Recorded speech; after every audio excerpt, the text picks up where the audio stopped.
Three, two, one, go. Namaste everyone. Welcome to another edition of the Bharat Varta Weekly. Hope you're having a good Sunday morning. I'm joined by Srivatsa and Rohit to discuss the week that was. You see some of those news headlines from the week. We're going to be talking about Three, that. We're going to be two, talking about one, go. the podcast we did this week, what's coming up next week, and more. So, hope you like it. What's up, Rohit? How are you guys doing? Doing good, Pretty man. good for a Sunday morning. Yeah? Yeah. Rohit, what time Especially did you for wake up? Sunday morning, I'm not in bed yet. Yeah, so that was my question. So what time did you wake up? 9? I thought 9:45. No, that was my second nap after I had breakfast. Wow. Fantastic. Fantastic. Okay, so we did a couple of podcasts this week, and I'd like your thoughts on this. I really liked both of these episodes, for separate reasons. The Independence Day episode, I liked the fact that, despite acknowledging some of the challenges, everyone was overwhelmingly positive about our future. Um, and the podcast episode was just me getting to learn from the pros, right? So other than Kushal, I've been doing this for a while now, and we're about 3 months or 3.5 months deep, and it was good to learn about all of their experiences and validate some of ours, right? So these were my experience with both these podcasts. What did you think about any of these? So I really liked the Independence Day episode. Mainly, as you said, everyone was positive. Uh, Also, the fact that everyone was positive All about of the their economy experiences and validate some of uh, ours, right? and the So politics, so and these how were after a long time we are seeing that the politics and policy are yeah kind of in sync, and we're definitely seeing some structural changes. Now it's a question of implementation. The yeah second podcast was very, very interesting. The one on podcast. It was yeah really great to get insights from Kushal and Adit, especially on the kind of subscribers they have, what they think is the difference between a podcast and a show. It was kind of an eye opener in some aspects. yeah. Rohit, your comments? Yeah, I think I haven't had a chance to listen to the podcasts, but on Yeah. Waste. independence, sorry, Waste, I said. happens. On the one on independence, I think, as you guys said, it was able to give a positive vision of where we are, and especially in a time when, again, saying something I said on on the last one, time of professional doom mongering. It's good to see Yeah. that people who have Yes. independent thought these things through, have read up and are examining things, actually are able to one place this pandemic in context and Mm. look at the country dispassionately, and are able to sort of look at things positively, because everyone feeds on positivity, right? And I think that's something that is in very short supply right now, if you look at professional op-ed Yeah. writers, or IYIs, as people I know would call them. Yeah. People, that's the two of us basically. So Yeah. yeah, I mean, And Talib. you and Talib, of course. Yeah, you can't be too optimistic as quote unquote intellectual, right? I mean, you have to talk about doom and gloom. You have to talk about the problems of the world, the burden that's on your heavy rounded shoulder, so on and so forth. So I have yeah, a slightly different take on that, in the sense that by and large, whenever we come across a problem, we tend to think of what is it that will block progress. So in general, I think it's good to be optimistic and think about positive outcomes, and find positives rather than looking at negatives most of the time. yeah, yeah, I couldn't agree more with that. Yeah. All right, let's move on to some news from the week. So this happened last week. The Biden presidency announced that Kamala Harris will be their VP nominee. So everyone in India, I mean, you might think why everyone is so excited about this, but everyone in India is excited because her father is of Jamaican ancestry and her mother is of Tamil Indian ancestry, right? The Indian media outlets have gone to town analyzing everything from her choice of favorite food to the kind of geopolitical impact that she could have, right? But I want to ask you guys, I mean, what do you guys think will be the impact of this? Rohit, you want to go? Yeah, sure, Carrie. So I think there is a couple of things here, right? One is just as a VP, because Joe Biden is so old and not necessarily in the best of health, a VP just becomes a lot more consequential than a VP sometimes is, right? Like, and that's part of the reason why a lot of people in the US at least were very, very interested in this whole process. There was a lot more lobbying, a lot more politicking on the Democratic side to see who would get it. There was, I think, a very strong push by a lot of people, especially close to the former President Obama, for Susan Rice, who was, I think she was the US ambassador to the UN.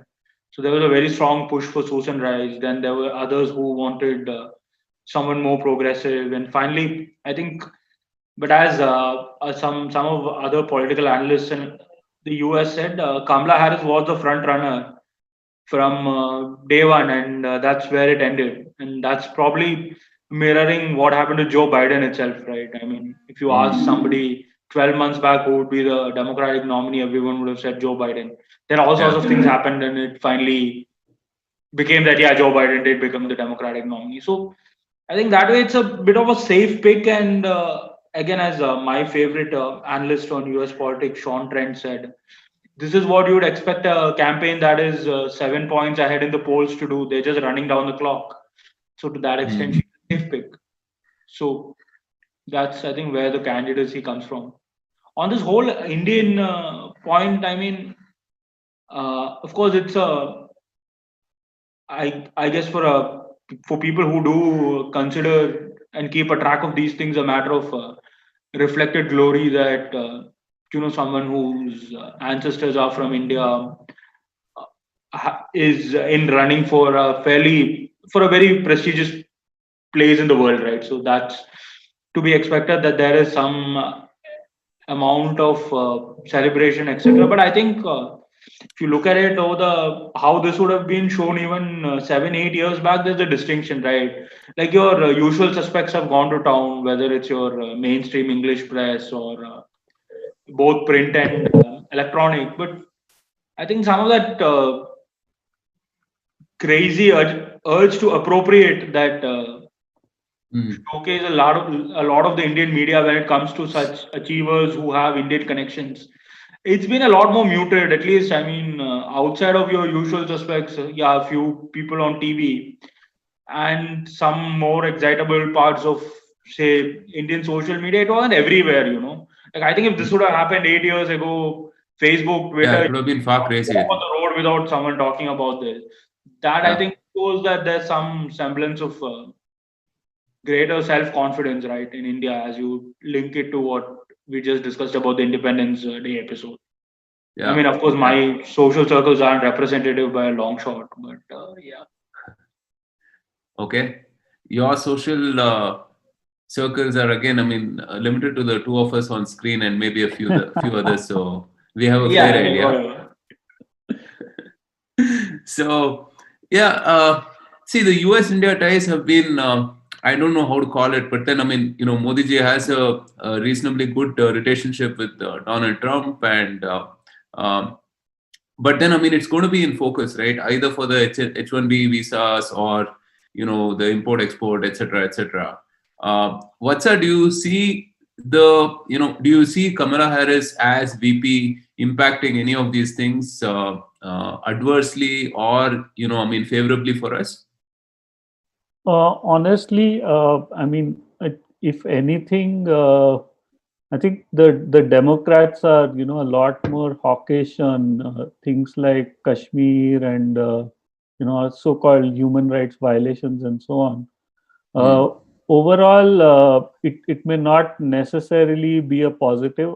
In a way, it's better than having someone like a Susan Rice as VP. She was far more vocal on these things. And another thing on what Rohit said, the whole thing with Kamala Harris has been kind of building up. She was quite visible during the whole Black Lives Matter protests, and there were videos of her going viral. Uh, it's important to not forget that she comes from California, which is one of the strongest states for Democrats. So it was kind of always going to be a logical choice. Uh, when it came to Biden's running mate. Also, in a way, she's probably not having been in law enforcement where she's prosecuted kind of criminals for or so-called criminals for things like marijuana possession and so on. She's probably not so much on the left as some of the other picks would be. So overall, as Rohit said, they're just trying to run down the clock, and then it seems like a very safe pick to go with at this stage. Right, right. Okay, the other world news that happened over the last week is this, right? The UAE and Israel established full diplomatic ties, and it kind of shocked everyone about this, right? So, Rohit, you want to comment on this quickly? Yeah, sure. So I think this is something that's been on the what do you say background for a while, right? Like starting with the whole Arab Spring, and then the whole Iran deal, which was piloted by President Obama. So there was a clear sign that the Gulf monarchies were getting a bit restive with the way the US was handling things and the way things were generally happening in the Arab world, right? And the larger, including Iran. And to that extent, obviously now Iran is the biggest, what do you say, opponent of Israel, and they're also the biggest opponents of the Gulf monarchies. So to that extent, there's some amount of my friend, my enemy's enemy is my friend kind of a thing. And both these nations have very, very strong ties with the president, right? As in President Trump. As in, if you make a list of the top 4 or 5 countries where President Trump is, really popular, or his worldview matches with those countries, and I think the UAE and Israel would probably fall right in there. The whole Qatar thing, which the UAE, Saudi, and Bahrain have been doing, etc. So I think that way, this was sort of not a complete shock. This has been on the horizon for a while. And again, in that Gulf club also, right, the UAE is the most radical, it's the most ideological, and has been taking a particular anti-Iran, anti-political Islamism stance for a while now. It's the UAE that funds General Haftar in Libya. It's the UAE that's, of course, Saudi, because it has a lot more resources to that extent, does backstop whatever the UAE does. But a lot of the things are led and directly controlled more by the UAE than even Saudi. Sisi, President General Sisi in Egypt, and all of this sort of works in this whole context of things going even more this violent in the Mediterranean, with Turkey and Greece on the brink every day. Whatever's happened in Lebanon, France sending in warships. So I think there's some sort of, you could say, camping going on, and this works at one level here to buffer up this anti-Iran Turkey camp. I think just one last point on how this works with India. I mean, both Israel and UAE again have been like totally close to India ever since. I mean, even before, but ever since Prime Minister Modi came to power, again they're two of his staunchest allies. Israel, of course, has been Prime Minister Netanyahu has been going out of his way to showcase his friendship with India, and even the UAE. I mean, It's consistently given cover. The Prime Minister has visited the country many times. It's consistently, prevented any sort of Islamic opposition to some of the policies the Prime Minister has pursued in India, right? Whether it's Kashmir or CA or anything else. Even this whole last week, Farkas Pakistan got into with Saudi Arabia on holding a OIC meet, a parallel OIC, which ended in Saudi Arabia sort of withdrawing a $1 billion loan that was given to Pakistan. So that was all. I think the UAE gives a lot of ideological balance there to Saudi Arabia also. That way, this is something that's really important. What about the fact that Turkey has suspended ties with the UAE based on this? Yeah, so I think that's really funny because Turkey has basically suspended relations with UAE for establishing relationships with Israel, which is a country Turkey has had relations with for the past, I think, 70 years or how many years Israel has been in existence, and it's still Israel's largest trading partner or something. So that way, it's pretty hypocritical, but it's also more of a talking point, right? Because I mean, I'm sure if Erdogan was in charge of Turkey in 1948, Turkey wouldn't have recognized Israel. So while it's funny to point out the hypocrisy involved here, I think if you take a larger picture, get the idea that Turkey has been drifting apart from Israel ever since Erdogan came to power. That's almost 20 years ago now. So that way, yeah. I think one last thing on this thing is they've sort of tried to showcase this as UAE doing this in exchange for Israel not annexing the West Bank. Now that's something that one, yes, gives good cover to the UAE that they got something out of Israel for this. But the bigger thing here is this is something that's been met with condemnation everywhere, right, for Israel.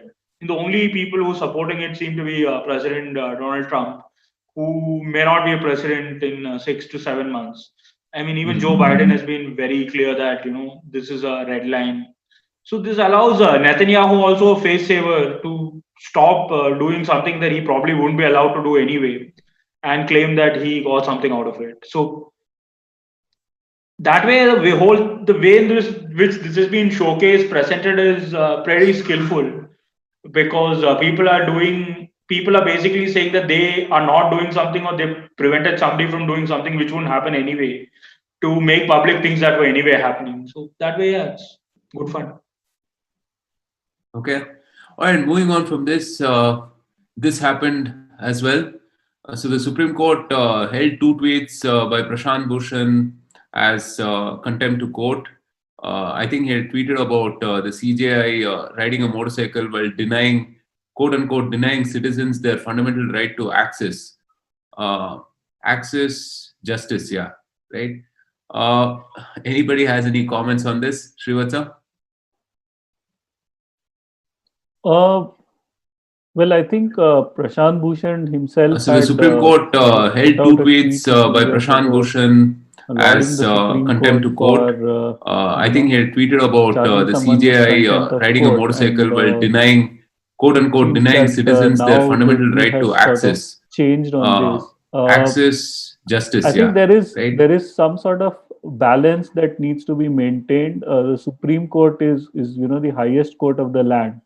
And allegations against it being made without evidence, using Twitter or other social media as a forum, somehow is not right because of multiple things. One of the obvious things is that it could influence the judges who are working on fairly important cases, and it in a way it could sort of influence them in terms of decision making. That's a theory. I don't know how it works in practice, but overall I think courts and judges need some sort of protection when they give decisions. There is a fairly sort of detailed judgment that follows, which also gives the reasons based on which the decisions are made. Now, if you were to critique the reasons and then come up with some sort of reasonable explanation as to why a decision is wrong, I think it's still okay. But to just indulge in name calling, when it comes to the highest court, I don't think it sets a good precedence for a democracy. Though I'm not a legal expert, I must add that disclaimer. No, I'm sorry, Vatsa, you're already in contempt of everything you said. Yeah. So, Rohit, this has been spun again by the usual, the usual players as something against freedom of expression, and that he has been unfairly targeted. What do you have to say about that? I think this whole what do you call this whole incident, and I think a lot of things have been happening in the court and around the court ever since that press conference, right, by 4 judges, which happened a really long time ago.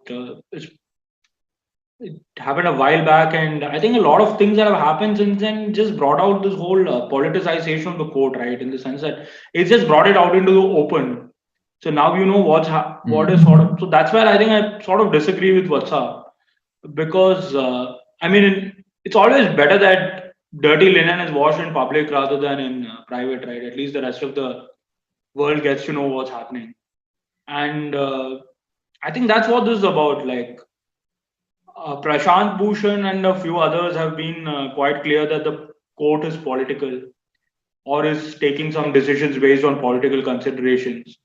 And their way of fighting back against it has been broadly to mobilize what they think is public opinion, right? I mean, so that's where they have been going. If you ask me, I mean, it's better that that is happening, because then everyone knows that everything is political, and then yeah, I mean, then that finally helps the public, right? I mean, people who are Yeah. more political probably will win what is political. So I think they're fighting a war that probably they haven't very well thought through. And in whether the court does it, does not do it, I mean, contempt of court is there because you have to respect judges, and at a very basic level, I think that's fair, right? I mean, there I agree with Vatsa. If you critique a judgment for what is written, that's different from going out and saying that someone took a bribe or a bunch of other things that Prashant Bhushan's counsel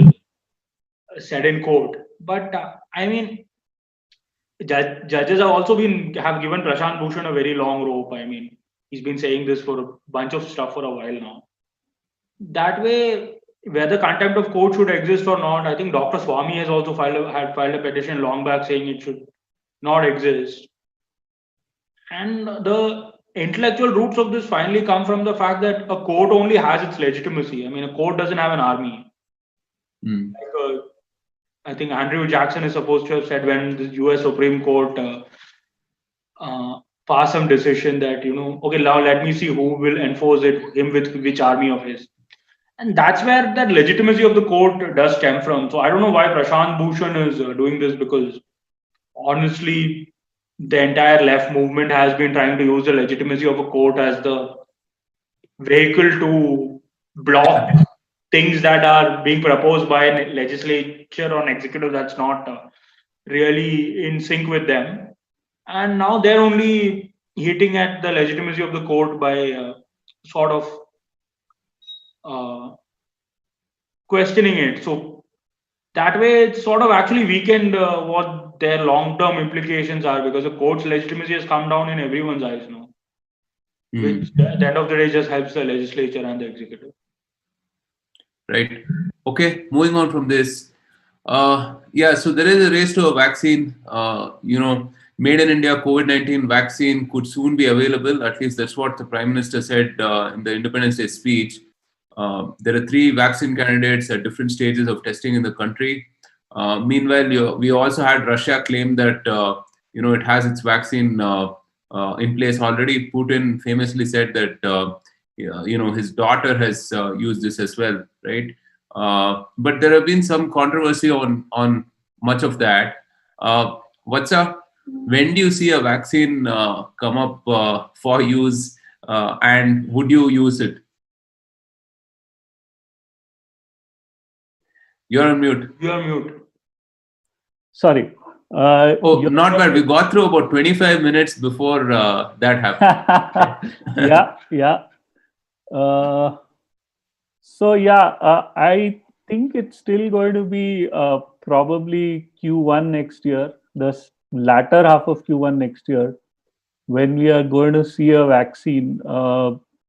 We have gone through like some limited trials, and then there is a phase 3 trial that needs to happen. Interestingly, though, the Prime Minister mentioned, 3 homegrown vaccines. There are only 2 that I am aware of. One is the one which the ICMR is developing, and the other one is the one that Zydus is developing. He probably referred to the Oxford vaccine that the Serum Institute is working on as the third vaccine. See, overall, there has to be it has to be quite clear that the vaccine is not harmful, because we are kind of already in a situation where our healthcare resources are stretched. uh, we have rising cases. The number of active cases are still rising, even though the number of people recovering is also going up pretty fast. uh, so you want to be sure that when you get in a vaccine, it kind of actually works. So the usual cycle is about 12 to 18 months is what they say, and we're just past like 6 or 7 months. So the earliest I think we would see it is in March. Would I take it? Probably yes, because the first set of vaccine doses are kind of given to health workers and other volunteers, so you would have kind of sufficient data to take a call on whether to take the vaccine and whether it actually works or not. Right. I'm going to take it right after you. Rohit, what about you? You're going to take it after me, is it? No, man, I'll take it as soon as someone gives it to me. Like, I'm just waiting for it. I'll probably take even the Russian vaccine if I can get my hands. So yeah. Okay. So Independence Day yesterday, the Prime Minister gave a fantastic speech where he promised a bunch of things, right? So every Indian will have a digital health ID. We mentioned, healthcare infrastructure and so on. So this is so that there is ease of access to these medical services. There's going to be a new cybersecurity policy. 6 lakh villages to be connected with optical fiber, which I think is a fantastic thing, right? 100 lakh crores earmarked for other infrastructure projects, so on and so forth. So Rohit, what was the highlight of the Prime Minister's speech, and what did you like or dislike about it? I think the highlight of it was the focus on the health card, because I think one of the biggest issues in India is, and this ties in with the whole one nation, one ration card thing, right? The one of the biggest issues in India is about how you move from one place to another.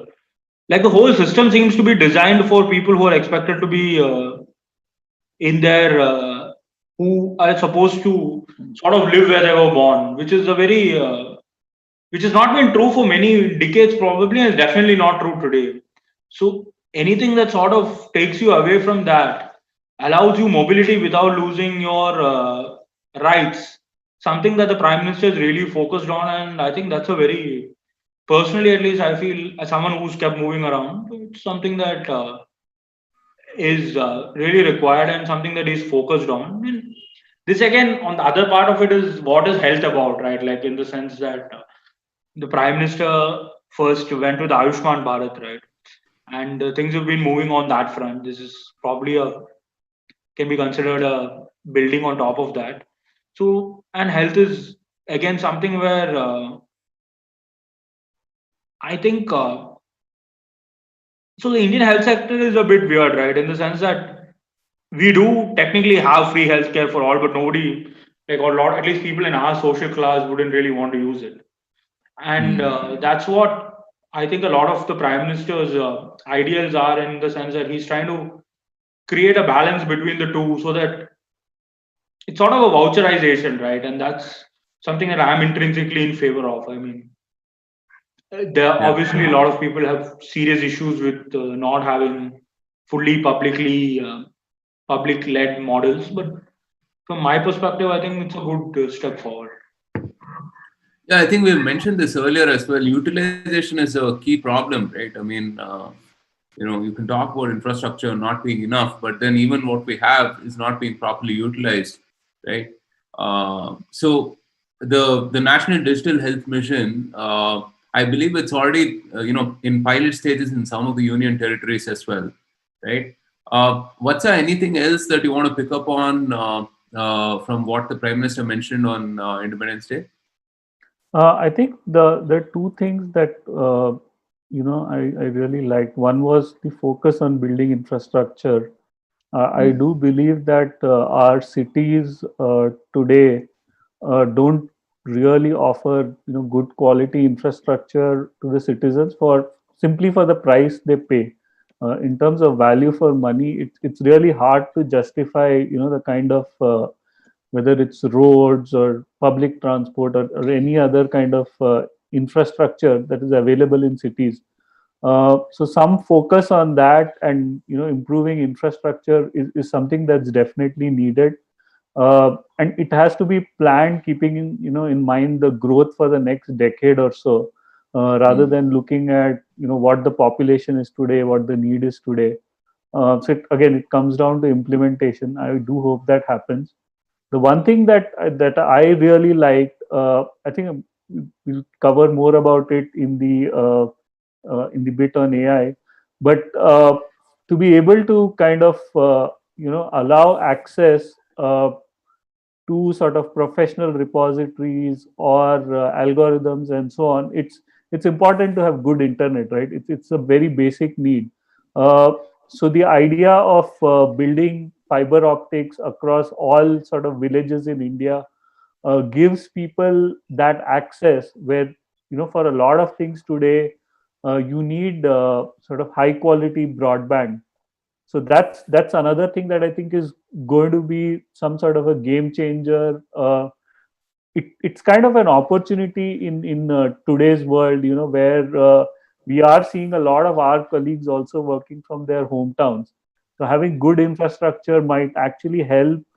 Good internet infrastructure might work in two ways. It might help to sort of reduce some of the congestion in the cities, and also allow sort of children access to online education, which is where education is headed today, Yeah. from old school sort of classroom school kind of teaching. It's going to get more and more online with time. So these two things are what I found very interesting in the speech.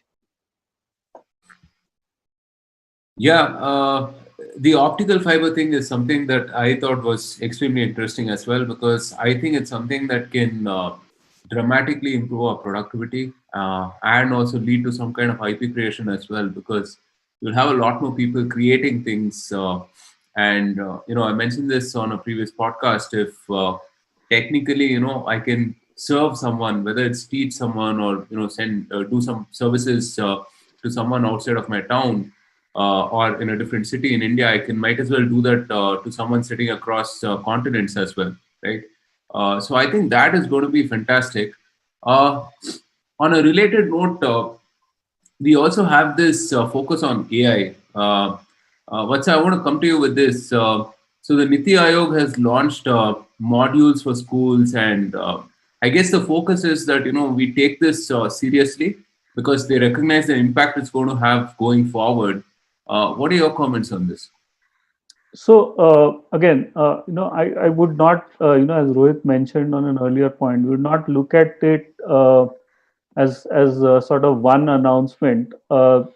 This has been happening for a couple of years now, right? So our AI policy was first rolled out in 2018, where we clearly identified sort of five areas: healthcare, agriculture, education, smart cities, uh, and infrastructure, right? These were kind of identified as areas where we want to focus on in terms of building capabilities on AI.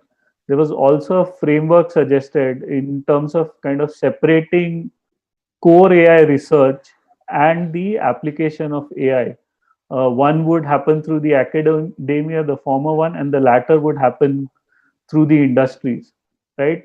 Then earlier this year, there was a base module of AI that was launched, which gave people access to some very basics of AI, what AI is, what are the different kind of analytics, what is problem solving. Then came the NEP. Now, NEP becomes very important when it comes to AI. Let me explain why briefly. Most of the work that happens in AI, whether it's research or whether it's practical application, is experiential. So there is a need for a lot more experiential learning. There is a need to learn about sort of experimentation, getting things wrong and then fixing it. NEP kind of places a lot of focus on experiential learning. Uh, and then finally, this whole new website, which has kind of a bunch of things. It has courses, it has data sets. I was just going through the website when it was announced. So overall, I think there's been a pretty good foundation that's being laid in terms of giving people access, and that combined with broadband in almost every corner of the country, right? That's the kicker, which will give access to more and more people. uh, so the foundations are there. Now the question is where to get in industry, and how do you make sure that industry also sort of participates in this, and students who learn, they are able to use their skills in solving real life problems. And once that whole sort of ecosystem comes together, I think we'll see tremendous progress on that. So overall, it does seem to be well thought through, with different building blocks all coming together. Now it's just a question of implementing it and making sure that we sort of don't derail it through bureaucracy or any other reason. Yeah.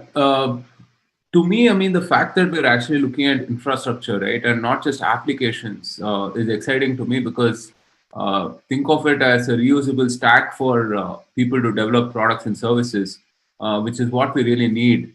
We're late to the party in some sense because if you look at China or even the US for that matter, they've been serious about this plenty of time back. Right? And whether in terms of honoring talent, research, all of that stuff.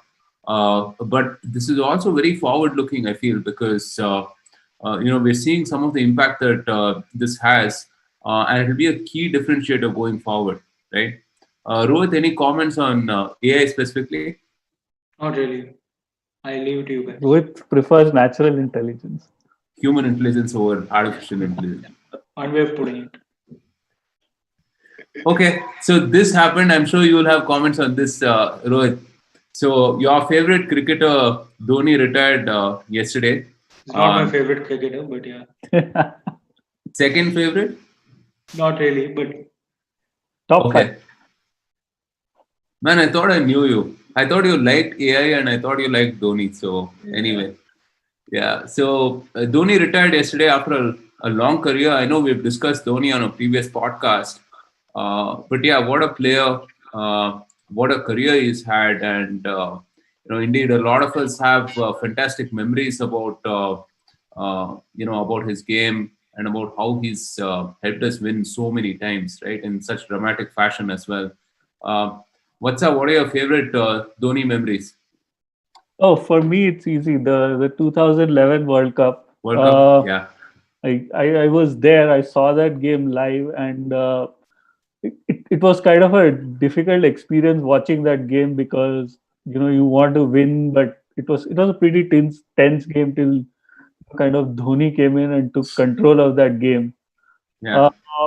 I think kind of an entire generation was waiting for India to win a World Cup, and the fact that it happened in India, in Wankhede, Sachin Tendulkar's sixth World Cup, and so on. There's so many things. Was pretty special.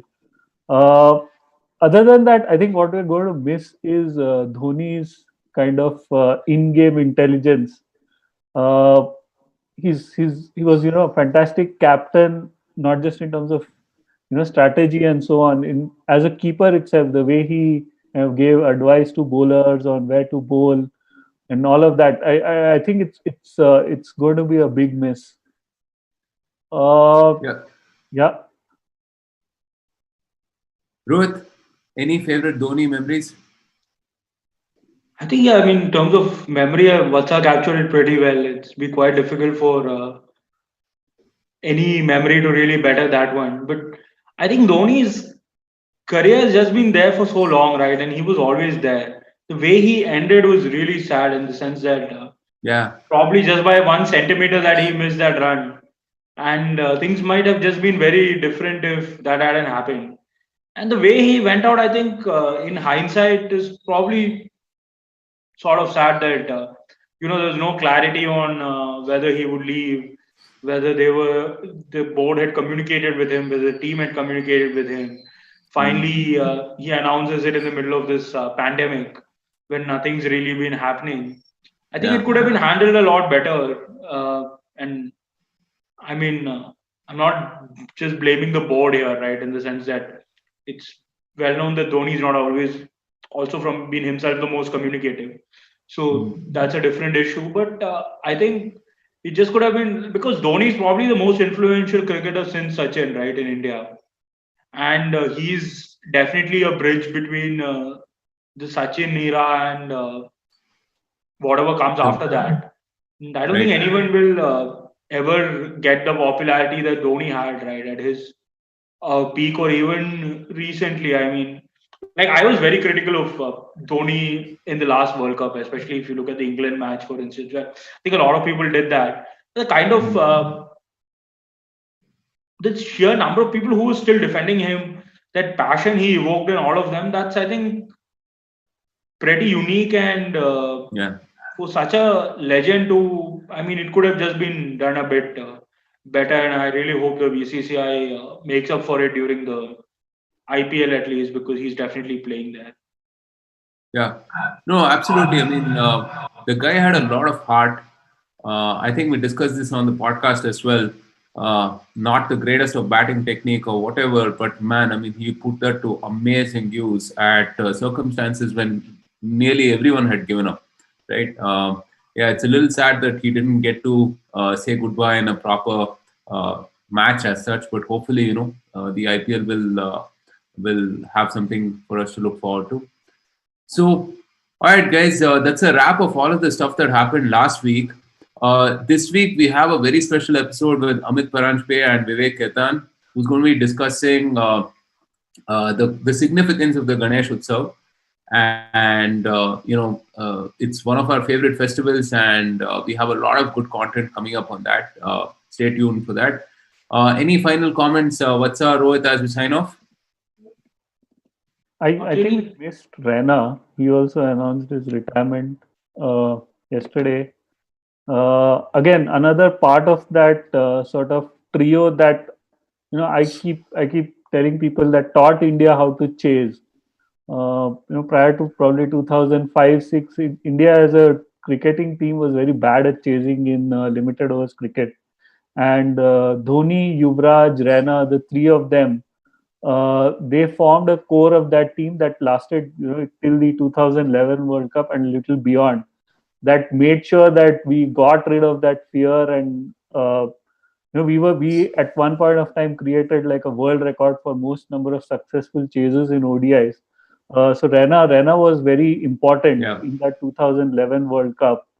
The special memory being, when he hit that six of Brett Lee in the quarterfinals. That's when kind of some of us knew that the cup was coming home. On the upcoming episode, I'm kind of really super excited about this one. I've grown up in Mumbai. Ganeshotsav as a community festival was one of my favorite events, of the year. And there's a lot of history to it, starting from Indore to Pune to when Tilak kind of made it a community thing. And I'm sure we're going to get very, very interesting perspectives from both Amit and Vivek on this. So yeah, definitely looking forward to this episode.